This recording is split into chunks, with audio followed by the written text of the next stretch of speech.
우리가 10월 암송 구절 같이 한번 보겠습니다. 요한복음 1장 12절 말씀을 있는 곳에서 3번 함께 읽도록 하겠습니다. 10월달 암송 구절입니다. 요한복음 1장 12절 말씀.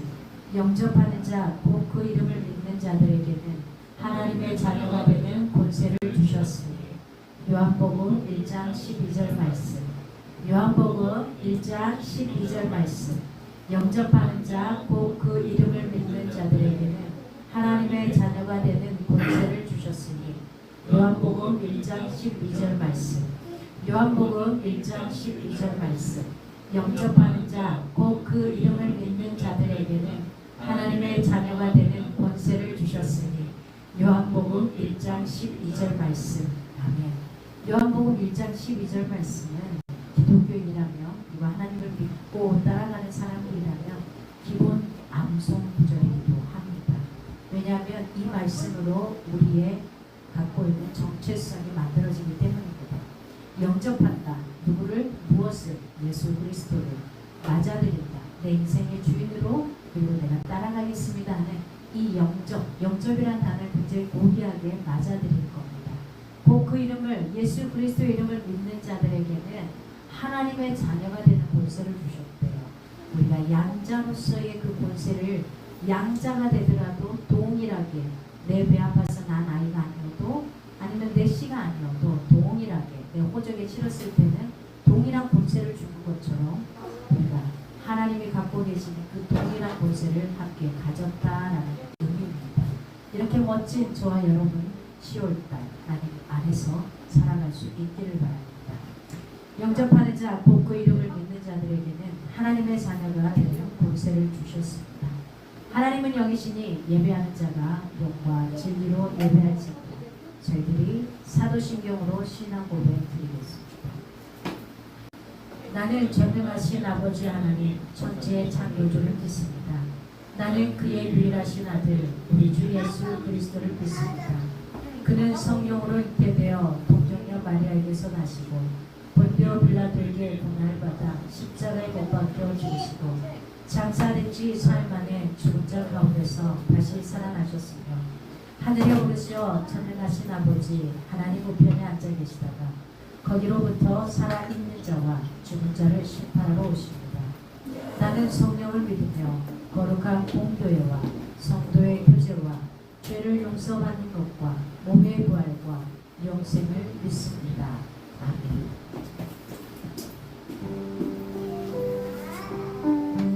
우리가 있는 자리에서 함께 찬양으로 하나님 앞에 영광 돌리겠습니다. 어느 곳에 있든지 무엇을 하든지 그 자리에서 하나님을 찬양할 수 있기를 바랍니다.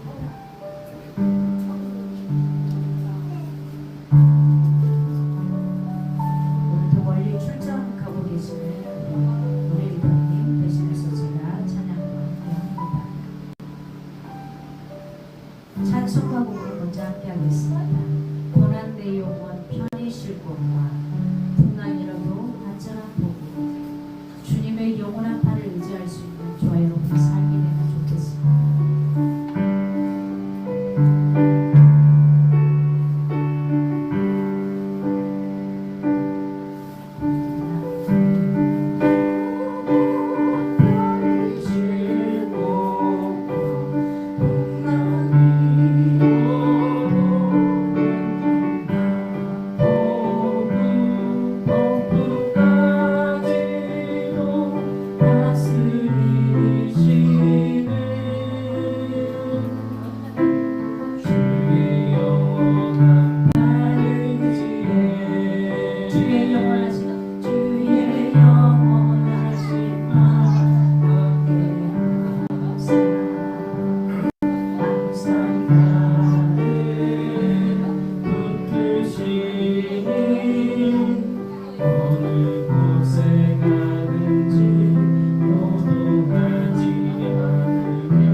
목회자로 계셨던 목사님이신데 그때 당시 전도사님인데 담임 목사님을 모시고 10년을 있었어요. 10년. 그래서 저는 그랬어요. 지겹게 그 시간을 왜 그렇게 오랫동안 같이 있었을까? 제가 살아오면서 지나오다 보니까 10년을 함께 있다. 볼고 못 볼고 다 봤을 텐데 그것을 견디고 있어야 될 그 자리에 있다는 것은 엄청난 인내와 오래 참음이 필요했다는 것을 깨닫게 됐습니다. 우리도 하나님 앞에 그리고 우리 가족들과 함께 사랑하는 성도들과 함께 신앙생활 해나갈 때에 오래 참음의 인내의 시간이 일어납니다. 그리고 이렇게 찬양을 했으면 좋겠습니다. 괴로울 때 주님의 얼굴을 볼 수 있게 영화의 주님을 볼 수 있게 눈을 들어서 슬플 때 그 사랑의 주님을 볼 수 있게 우리 함께 찬양합니다. 괴로울 때 주님의 얼굴을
주께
기도하시겠습니다.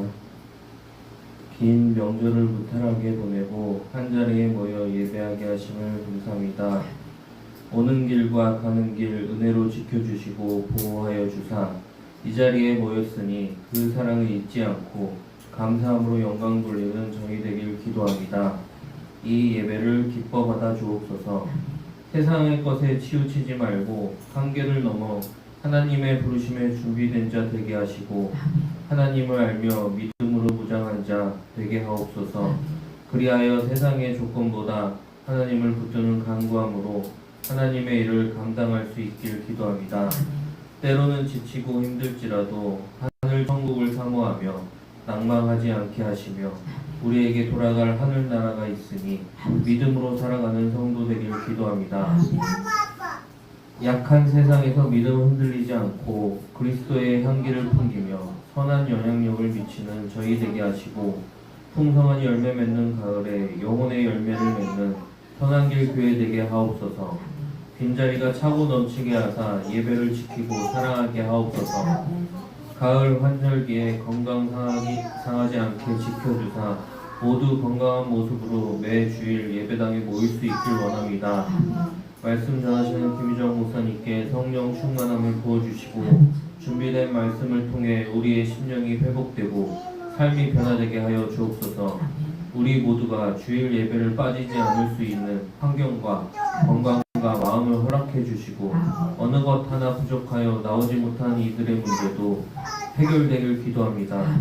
예배를 준비한 모든 손길들 기억하여 주시고 은총 내려주시길 소원하오며 살아계신 예수님 이름으로 기도합니다.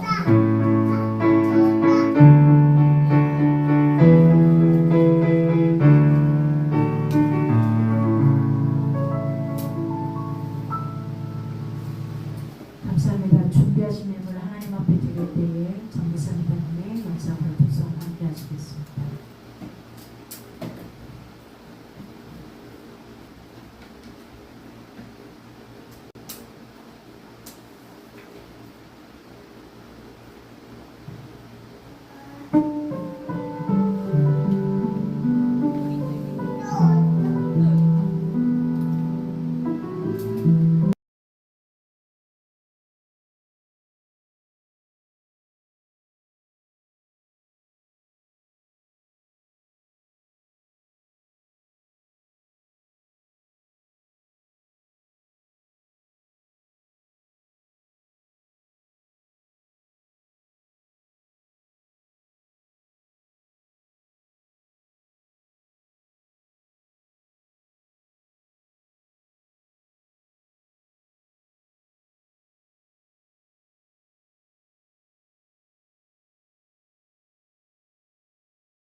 감사합니다. 하나님께 영광의 박수 드립니다. 감사합니다.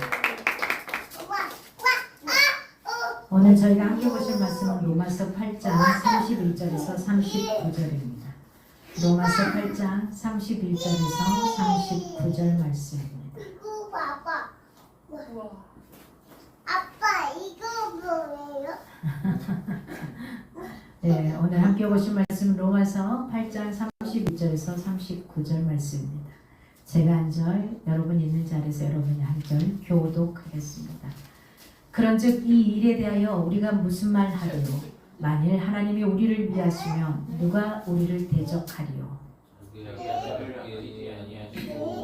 모든 사람을 위하여 내주시니까 오직 그 아들과 함께 모든 것을 우리에게 주시지 아니하겠느냐.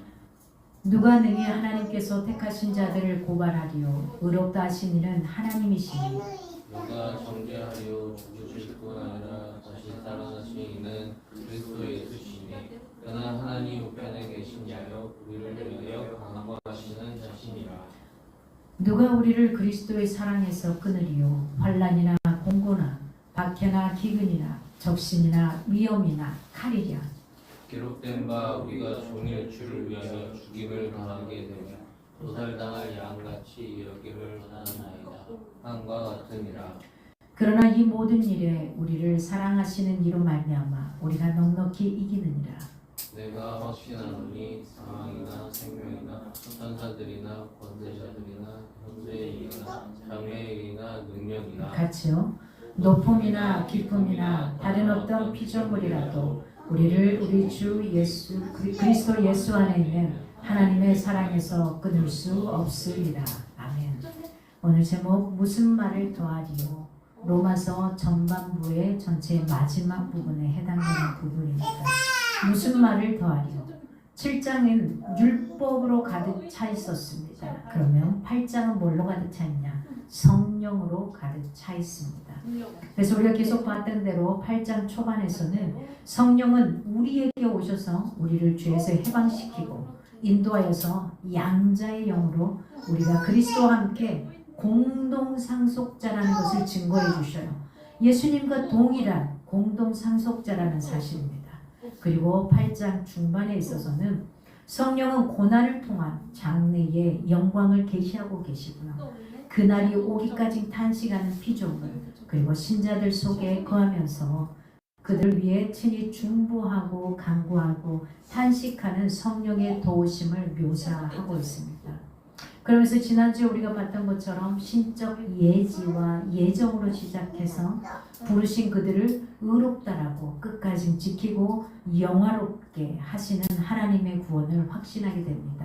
그러면서 오늘 이제 8장 마지막 부분에 있어서 하나님이 행하신 이 모든 완벽한 구원 사역에 우리가 무엇을 덧붙이겠는가라고 바울이 묻습니다. 우리가 무엇을 덧붙이겠는가?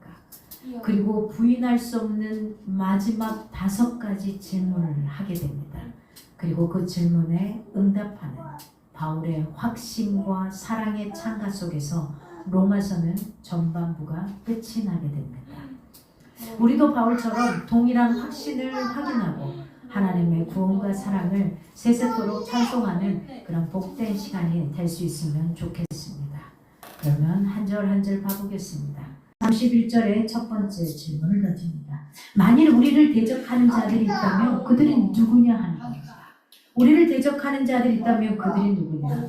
그런즉 이 일은 하나님의 신실하신 구원의 5가지 서정입니다. 하나님이 그리스도 안에서 행하신 이 놀라운 구원, 예지, 예정, 그 다음에 칭의, 영화까지 이르는 이 놀라운 구원에 대해서 무슨 말을 더하겠는가 하는 겁니다. 감탄하면서 감히 누가 이 일에 대하여 우리를 대적하겠는가 라고 바울이 외치고 있습니다. 하나님이 미리 아시고 미리 정하시고 그리고 부르시고 우리를 의롭다 하시고 영화롭게 하신 그 백성에게는 아무도 해를 끼칠 수 없다라는 겁니다. 하나님이 우리를 위하기 때문에 그 어떠한 권세라도 하나님과 싸워 이길 수 없다라는 겁니다. 그 하나님을 등에 업고 있고 내 삶에 업고 있고 함께 동행하고 있기 때문에 우리는 두 어깨를 활짝 펼 필요가 있습니다. 여러분, 누군가의 눈치를 보느라 나의 얼굴이 미안해서 민망해서 땅만 쳐다보고 있는 사람들이 혹시 우리 성도 중에는 있지 않습니까? 그런 사람들을 종종 보게 됩니다. 그러지 않기를 바랍니다. 당당하십시오. 누군가가 바라보는 내가 다가 아니라는 거. 하나님이 나를 인정해 주시기 때문에 여러분은 두 어깨를 펴시고 고개를 반드시 드시고 힘차게 걸어갈 수 있기를 바랍니다. 우리 믿는 사람들은 핍박하는 세상일지라도 우리 안에 거하는 육신일지라도, 자, 육신은 우리가 죄된 본성을 이야기한다 그랬어요. 이 죄된 본성이라 할지라도, 사망의 세력을 휘두르는 마귀라 할지라도, 지옥의 권세라 할지라도 결코 우리를 넘어뜨릴 수 없다는 사실. 여러분 자신 하나님이 포기하게 만들어 여러분 개개인 인정하시고 받아들이고 멋지게 수고하기를 바랍니다. 하나님은 늘 우리 편입니다. 사실은 내 부모도 내 편이 아닐 때가 많습니다. 나를 대적할 때도 있습니다. 그런데요, 세상에 그 어떤 사람이 있고 다 나와 적을 지고 갈 수도 있는데 하나님만은 절대 적을 지지 않고 내 편이라는 사실, 이걸 놓치지 않기를 바랍니다. 32절에 우리는 그러면 어떻게 하나님이 우리에게 모든 것을 선물로 주신 것을 확신할 수 있겠냐는 거죠. 하나님의 모든 은사를 주신 걸 내가 어떻게 확신할 수 있겠냐는 거예요. 이제 바울은 하나님은 우리에게 모든 것을 은사로 주실 것인가? 라는 질문을 던져요. 두 번째 질문. 그리고 대답합니다. 우리는 어떻게 하나님의 우리의 모든 필요를 채워주시려 확신할 수 있겠는가 하는 겁니다. 여기에 바울은 조금도 주저하지 않습니다. 그리고 이렇게 말합니다. 예수 그리스도의 십자가를 주목하라 라고 표현합니다. 하나님이 자기 아들을 아끼지 아니하시고 우리에게 내어주셨다면 그보다 덜 소중한 것을 아낌없이 주시리라는 것은 두말할 필요가 없는 거 아니겠냐는 거죠. 그렇잖아요.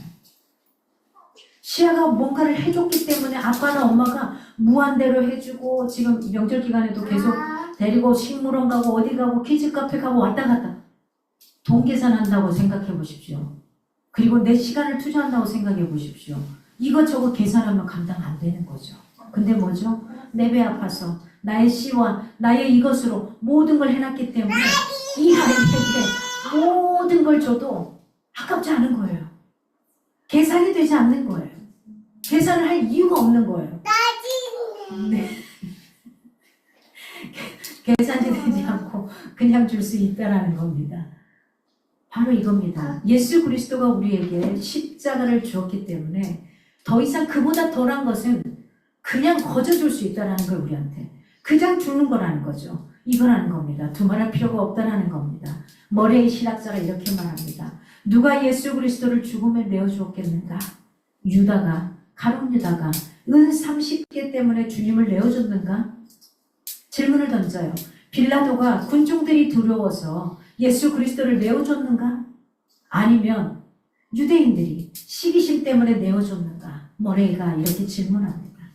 하나님이 우리를 사랑하셔서 자기 아들을 내어준 거지 그들이 지금 금방 질문했던 이 질문의 사람들이 내어준 게 아니라는 사실입니다. 하나님이 가장 소중한 독자를 우리에게 선물로 주셨어요.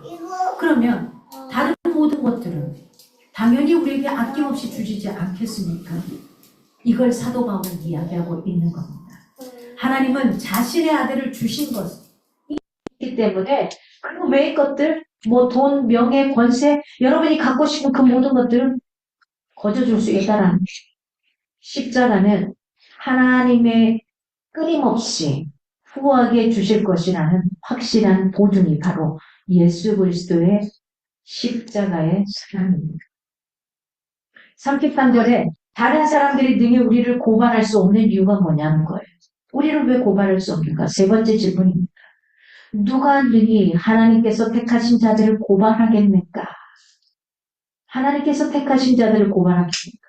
누가 능히 하나님이 선택한 하나님을 믿고 있는 이 사람을 감히 뭐라고 이야기할 수 있겠는가 하는 겁니다. 과연 누가 우리를 고발할 수 있겠습니까? 누가 우리를 송사할 수 있겠습니까? 하는 겁니다. 우리는 쉽게 사악한 비방자 한 사람을 떠올릴 수 있습니다. 그건 뭐냐? 바로 마귀라는 농약자. 그는 거짓의 아비이기도 하고 중상자이기도 합니다. 그리고 형제들을 참수하는 자이기도 합니다. 이 마귀라는 녀석은 그렇습니다. 그 외에도 우리를 손가락질하는 많은 원수들을 생각할 수 있을 것입니다. 그러나 그들의 주장과 참소가 지속할 수 없는 이유는 뭐냐? 하나님이 우리를 택하셨다는 것, 이 이유입니다. 하나님이 택하신 우리를 의롭다 하셨기 때문입니다. 그러므로 아무도 하나님이 택하신 자를 송사할 수 없다는 것. 누가 감히 내 인생에, 하나님이 개입하신 내 인생에 이래라 저래라 할 수 없는 겁니다. 여러분 기억하십시오. 다른 사람들의 생각 속에 들어가서 그것들로 휘둘리지 않기를 바랍니다. 34절에 원수들의 정죄가 다 실패할 것이라는 확신은 무엇에 근거하고 있는가 하는 겁니다. 네 번째 질문입니다. 이 네 번째 질문은 과연 누가 우리를 정죄할 것인가 하는 겁니다. 과연 누가 나를 정죄할 것인가? 주변에 많은 원수들이 성도들을 고발할 수 있을 겁니다. 그러나 정죄할 수는 없다는 겁니다. 이 모든 정죄에 대해서 우리를 위해서 죽으시고 부활하신 예수 그리스도께서 표로해 주시고 있기 때문이라는 겁니다. 우리의 대변자 예수 그리스도께서 우리를 위해 죽으셨다는 겁니다. 우리가 마땅히 정죄받아야 했던 그 죄를 위해 죽으셨습니다. 내가 그 죄를 가지고 죽어야 마땅한데, 아니 이미 죽었는데 그 죄를 대신해서 다 가져갔기 때문에 이제는 우리는 결코 정죄함이 없다라고 표현했던 겁니다. 우리를 대신해서 정죄를 받고 우리를 위해서 친히 저주가 되어 주셨습니다. 그래서 우리를 속량하신 것입니다. 이미 값은 지불되었습니다. 지불이 됐다면 다시 지불할 이유가 없는 거죠. 또한 예수는 죽으신 후에 다시 살아나셨습니다. 저와 여러분이 믿고 있는, 따라가고 있는 이 존재는 우리 인간처럼 죽음으로 끝난 게 아니라 다시 살아나셨다는 겁니다. 예수님의 부활은 자기 아들의 희생을 통해서 우리를 의롭다 하시는 정의의 근거로 하나님이 만족하셨다는 그분의 확증입니다. 이거 봐봐. 더 이상 무슨 말이 필요하겠습니까? 더 나아가서 십자가에 못 박히고 부활하신 예수님은 하나님이 우편에 계시면서 우리를 위해 간구하시는 분이 아닌가 하는 겁니다. 하나님 우편에 계시다는 건 우리는 통상적으로 보통적으로 오른쪽은 힘이 센 것을 이야기합니다. 오른팔 왼말할 때 오른팔은 힘이 센 사람을 이야기합니다. 예수 그리스도는 하늘에 계시는 우리의 대언자이기도 합니다. 그리고 대제사장이십니다. 그리스도께서 하나님 우편에 앉아 계신 사실 자체가 예수의 속죄 사역의 완성을 의미하고 있습니다. 이제 주님은 마지막 심판의 날까지 계속해서 자기 백성을 위해 성령님과 함께 중보자로 있으십니다. 그렇기 때문에 그분과 연합한 모든 신자들은 이제 결코 정죄함이 없다는 확신을 고백할 수 있게 되는 겁니다. 내가 어떤 모양으로 있더라도 말입니다. 죄에 대한 어떠한 원수들의 고소도 하늘 법정에서는 더 이상 받아들여지지 않습니다. 이제는 결정이 나버린 겁니다. 판가름이 나 있습니다. 나는 하나님의 자녀야. 내가 너의 모든 죄를 다 가지고 갈 거야. 끝난 겁니다. 더 이상 받아들여지지 않는다는 사실을 우리가 확신하고 걸어갈 수 있기를 바랍니다. 오늘 35절에서 37절의 다섯 번째 질문을 던집니다. 장래 숱한 역경 속에서도 우리가 끝내 승리할 것이라는 확신은 도대체 무엇에 근거하고 있는가 하는 겁니다. 누가 우리를 그리스도의 사랑에서 끊을 수 있을 것인가 라는 질문을 던집니다. 그리고 그는 단호하게 말합니다.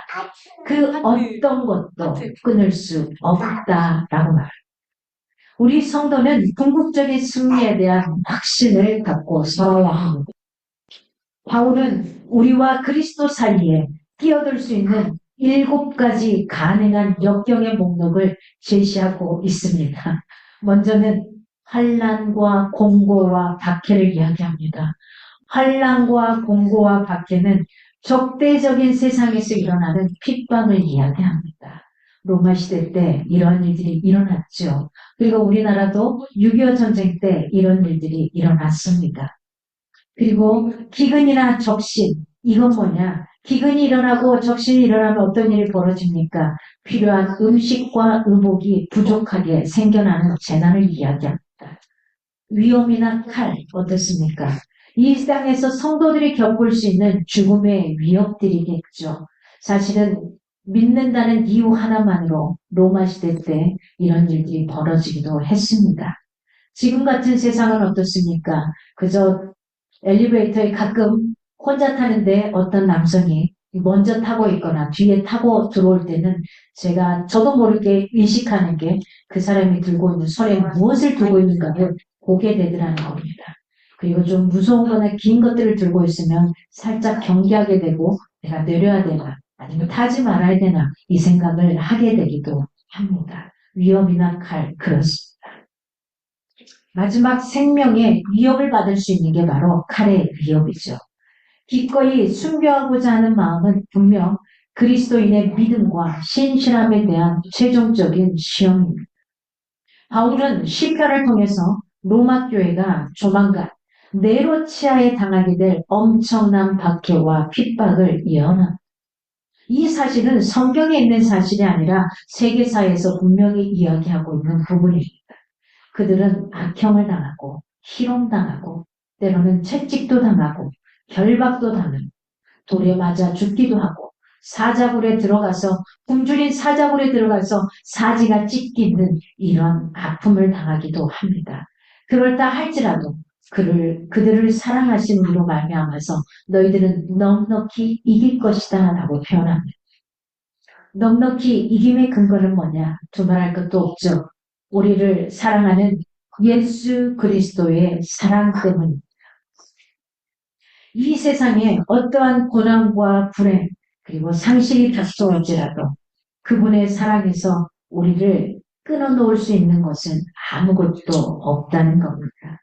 그러한 것들이 그리스도의 사랑에서 끊기기는커녕 이 모든 일에 넉넉히 이기느니라 라고 바울은 승리를 이야기하고 있습니다. 예견이 아니라 예찬하고 있습니다. 예측이 아니라 예찬하고 있다는 사실입니다. 38절에서 39절을 쭉 보다 보면 바울의 최종적인 구원의 확신, 무엇에 근거하고 있는가 하는 겁니다. 바울은 이제 절정에 도달합니다. 바울의 최종 결정은 내가 확신한다 이렇게 말합니다. 내가 확신한다라는 말로 끝맺음을 갖습니다. 그는 완료 시제를 사용합니다. 완료 시제를 사용함으로써 나는 확신하게 되었고 계속 확신한다 이렇게 합니다. 나는 확신하게 되었고 계속 확신한다라는 건 진행형 의미를 의도적으로 표현하고 있습니다. 앞으로도 어떤 일이 벌어져도 나는 확신한다라는 겁니다. 하나님의 구원에 대한 그의 확신은 이미 굳어져 있습니다. 굳건해 있습니다. 굳은 확신입니다. 이것은 장래의 어떠한 시련과 고난 속에서도 지속될 것에 대한 그의 믿음의 표출입니다. 오늘 7개의 장애물이 그리스도의 사랑에서 끊을 수 없음을 선포합니다. 그리고 그걸 선포한 후에 이제 하나님의 사랑에서 끊을 수 없는 10가지 장애물을 설명합니다. 그 10가지 장애물, 사망과 생명. 첫 번째 사망과 생명은 죽음의 위기나 재난을 의미하고 있습니다. 천사들과 권세자들이라고 표현합니다. 이건 하나님의 백성들을 위협하는 모든 우주적이고 초인간적인 존재를 포함하는 말입니다. 그리고 이야기합니다. 현재일과 장래일, 그리고 높음과 깊음. 현재와 장래는 시간을 이야기합니다. 높음과 깊음은 공간을 이야기합니다. 여기에 대한 표현입니다. 다윗의 고백처럼 내가 하늘에 올라갈지라도 거기 계시고 내가 수월에 내 자리를 펼지라도 거기 계십니다. 저 깊숙한 수렁 속에 빠져 있을지라도 거기에서 나를 기다리고 계신다는 거예요. 나와 함께 하신다는 거예요. 내가 새벽 날개를 치며 바다 끝에 가서 거주할지라도 거기서도 주의 손이 나를 인도하실 거라. 주의 오른손이 나를 붙들어 주실 거라는 거. 이걸 이야기하고 있습니다. 하늘도 땅도 fun부도 그 어떠한 공중의 그 능력도 예수 그리스도 안에 있는 우리를 하나님께 붙들린 사랑에서 끊을 수 없다는 표현입니다. 마지막으로 이 세상의 모든 것을 보관하는 다른 아무 피조물이라는 표현을 함께 넣습니다. 다른 아무 피조물. 수억 강년의 찬란한 은하계를 포함한 자연계 안에 있는 모든 것은 창조주 하나님과 예수 그리스도의 통제 아래 있기 때문에 다른 어떤 피조물이라도 우리 주 예수 그리스도 안에 있는 하나님의 사랑에서 끊을 수 없다라고 바울은 확언하고 있습니다. 여러분 기억합시다. 우리 성도들의 구원의 확신은 하나님에 대한 우리의 사랑에 근거하고 있지 않습니다. 나의 사랑의 근거에서 구원의 확신을 갖고 있는 것이 아니라 반대로 우리를 향하신, 나를 향하신 하나님의 사랑에 근거하고 있다는 겁니다. 내가 믿고 싶어서 그분을 믿고 구원을 받는 게 아니라 하나님이 나를 그렇게 끌어주셨기 때문에 그 사랑에, 하나님의 사랑에 근거하여 우리가 구원의 확신 속에 있다는 사실입니다. 그러니 내 모습이 저 수월에 들어가 있다 할지라도 저 캄캄한 굴 속에 들어가 있다 할지라도 내 삶이 어떠한 삶이라 할지라도 주님 내가 지금 당장 죽더라도 하나님 품에 안길 수 있는 겁니다. 하나님을 향한 우리의 사랑은 너무나 연약하고 기복이 심하고 변덕스러운 사랑 아닙니까? 우리는 얼마나 변덕스럽습니까? 내가 편안할 때는 하나님 앞에 가서 예배하는 게 편안합니다. 그런데 무엇인가 해야 되고 갈 때는 굉장히 분주해요. 하나님 앞에 예배드리는 게 비호가 되죠. 기억합시다. 내가 진짜 하나님을 내 인생의 주님으로 인정하고 있는가 하지 못하고 있는가는 이때 나타나는 모습입니다. 우리를 향하신 아버지 하나님의 사랑은 언제나 변함이 없습니다. 그분은 신실하십니다. 그분은 끈질기십니다. 그분은 거대한 바위 덩어리처럼 확고부동하십니다. 존 스토트 목사님은 이렇게 표현합니다. 하나님이 자기 백성들의 구원을 끝까지 안전하게 지키신다면 성도의 견인 교리를 성도에 대한 하나님의 견인으로 바꾸는 것이 마땅하다고 이야기합니다. 견인은 누군가에 의해서 우리가 당한 겁니다. 그 견인을 누구로부터요? 하나님으로부터 여러분이 당할 수 있기를 바랍니다. 우리가 견디고 노력해서 우리의 남은 구원을 이루는 것이 아니라 나의 남은 성화를 이루가는 것이 아니라 하나님은 은혜로 하나님의 은혜로 우리가 끝까지 믿음의 경주를 인내하며 완주할 수 있게 된 것이라는 사실입니다. 세상의 어떠한 유혹과 환난 속에서도 비록 그것이 우리의 생명을 앗아갈지라도 십자가를 통해 보여주신 하나님의 사랑과 은혜로 우리는 만족할 수 있습니다. 우리 주님이 다시 오시는 그날까지 우리 성도의 구원을 안전하게 지키시고 인도하실 삼위일체 하나님을 우리는 확신할 수 있기를 바랍니다. 주님이 다시 오시는 그날 모든 영광과 존귀와 찬송을 아낌없이 돌려드리기 위해 오늘의 경주를 신실하게 달려가는 저와 여러분이 되기를 바랍니다. 바울은 하나님의 사랑에 대해 흔들리지 않는 확신을 갖고 있었습니다. 환난과 궁핍과 갇힌 고난 이 속에서도 자신의 직분이 비방을 받지 않기 위해서 그리고 아무에게나 거리끼지 않기 위해서 숱한 생명의 위협도 견디고 넉넉히 이길 수 있었습니다. 그것은 자신에게 베풀어 주셨던 가문한 사랑 때문이었습니다. 하나님의 사랑을 독차지하고 싶습니까? 그러면 하나님 앞에 그렇게 100% 헌신하고 드려보십시오. 그래야죠. 그 하나님의 사랑을 독차지할 수 있는 겁니다. 우리도 바울과 같이 분에 넘친 사랑을 받은 하나님의 자녀가 될 수 있기를 바랍니다. 우리도 바울처럼 매일 넉넉히 이기는 삶을 살아갈 수 있기를 바랍니다. 어떠한 궁핍과 어려움 속에서도 자족하고 감사하고 있을 수 있기를 바랍니다. 특별히 낙심하고 두려워하고 있는 영역은 없는지, 왜 그럴 수밖에 없는지, 예수 그리스도 안에서 영원한 하나님의 사랑을 받고 누리는 자답게 영원히 시각에서, 영혼의 시각에서 오늘 내 삶의 문제를 들여다볼 수 있기를 바랍니다. 그리고 이 세상에 어떠한 것이라도 하나님의 사랑에서 끊을 수 없음을 확인하고 확증할 수 있기를 바랍니다. 그래서 넘어진 자리에서 일어나 주님을 향해 힘차게 달려가는 복음의 여건들이 될 수 있기를 바랍니다. 이번 한 주간을 사시면서 하나님의 귀한 자녀로서 내가 어떤 모습으로 살아가야 되는지를 명확하게 알 수 있는 저와 여러분이 되기를 바랍니다. 우리의 성도들의 구원의 확신은 기억하십시오. 하나님에 대한 우리의 사랑의 근거가 아니라 우리를 향한 하나님의 사랑의 근거라는 것. 하나님께 견인당한 거지 내가 하나님을 견인한 게 아니라는 거예요. 이걸 놓치지 않고 살아갈 수 있는 귀한 날이 되기 원합니다. 우리 이 시간 함께 기도하며 가길 원합니다. 엄마 삐글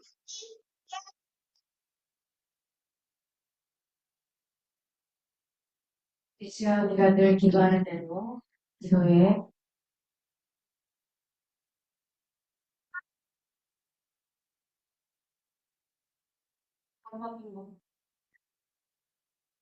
기도에 하루에 10분 기도하는 기도의 소리를 놓치지 않고요. 하나님 앞에 들어갈 수 있게 원합니다.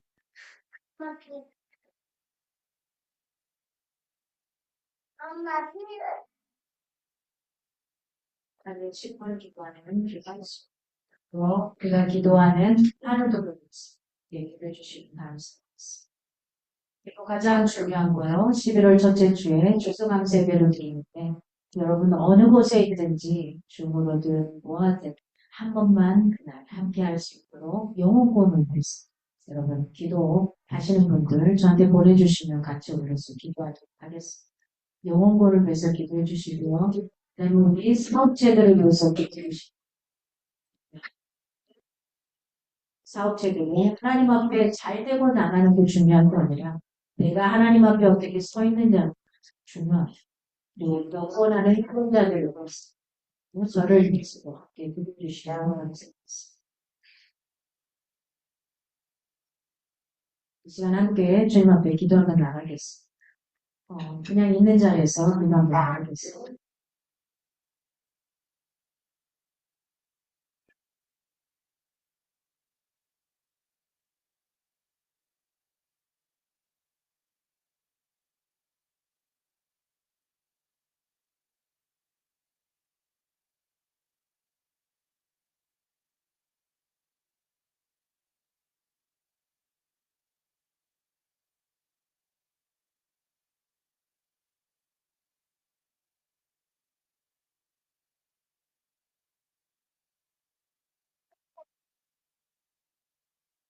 나한테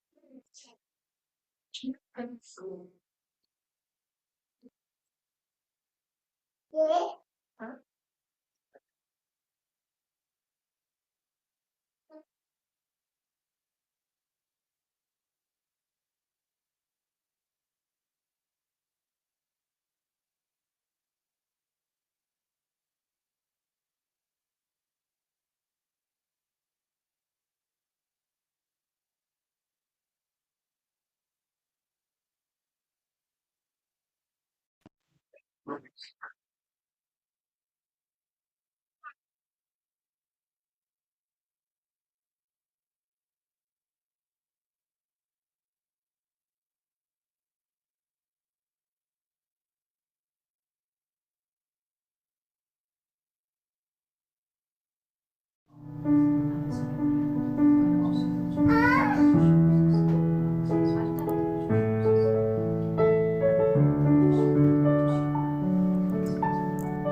하는 문제들을 풀어가기도 하고 때로는 어쩌면 풀려있는 문제가 더 답답하게 다치기도 하고 이런저런 상황 가운데서 그래도 잘 지내게 하심도 감사합니다. 우리는 어떻게 되었든 어떤 상황이든 한국의 사람들입니다. 하나님 그 영광을 잘 감당할 수 있도록 늘 우리를 지켜주시고 서로 얽매여서 풀리지 않은 게 있다면 부러지게 하시고 하나님 서로가 서로의 마음을 함께 할 수 있도록 이끌어 주시기를 간절히 소망합니다. 주님 건강한 모습으로 다시 보게 하심도 감사합니다. 이 시간 우리 우미정 기도님 가정 가운데 하나님 눈의 충혈로 인해서 이 자리에 함께 하지 못하는데 이 자리에 함께 하지 못한 영혼들 가운데 주님께서 더 치료의 강선으로 함께 하시고 이끌어 주시고 인도해 주시기를 원합니다. 하나님 말끔하게 나와서 다음 주에 만날 수 있도록 하나님께서 붙잡아 주시옵소서. 아버지의 사랑 가운데 함께해 주시기를 간절히 소망합니다. 하나님 우리가 기도하는 기도의 소리들 하늘들과 그 다음에 우리가 기도하는 사업체들과 우리가 함께하는 모든 영혼들 영혼을 위해 기도하는 영혼들이 있습니다. 우리가 절대 포기하지 않아야 되고 끊임없이 기도해야 되고 나가야 될 것은 나를 하나를 꾸미는 것보다도 영혼을 하나님께로 인도하는 구원의 있음을 우리가 놓치지 않고 살아가기를 간절히 소망합니다. 주님 이 시간에 오면서 빈손으로 오지 않고 하나님 앞에 귀한 물질 드렸습니다. 10분의 1을 드린 영혼도 있고요. 하나님 주님 앞에 감사의 물로 구별하여 드린 영혼도 있고요. 성교의 물로 구별하여 드린 영혼도 있고요. 주일 예물로 특별히 하나님 앞에 구별하여 드린 영혼들도 있습니다. 하나님 기억하소서. 행여나 감추어진 이들의 인생 가운데 감추어진 보화가 있거든 온전히 쏟아질지어다. 혹시나 꼬여진 삶의 모습이 있거든 온전히 풀어질지어다. 하나님께서 붙드시는 귀한 삶의 사역들이 이루어지게 도와주시옵소서. 이제는 우리만이 아니라 함께 살아가기 위해 함께 주님의 품 안에서 나아가기 위해 어떤 모습으로 가야 될지 하나님 11월 첫째 주에 천국의 잔치자리가 되기를 간절히 소망합니다. 이제는 우리 주 예수 그리스도의 은혜와 하나님의 크신 사랑과 성령의 동행하심 속에서 이번 한 주간도 하나님과 기쁨으로 살아가기 원하는 사랑하는 영혼들 가운데 먼 거리 오고 가는 모든 영혼들 가운데 이제부터 영원히 함께하기를 간절히 축원하옵나이다.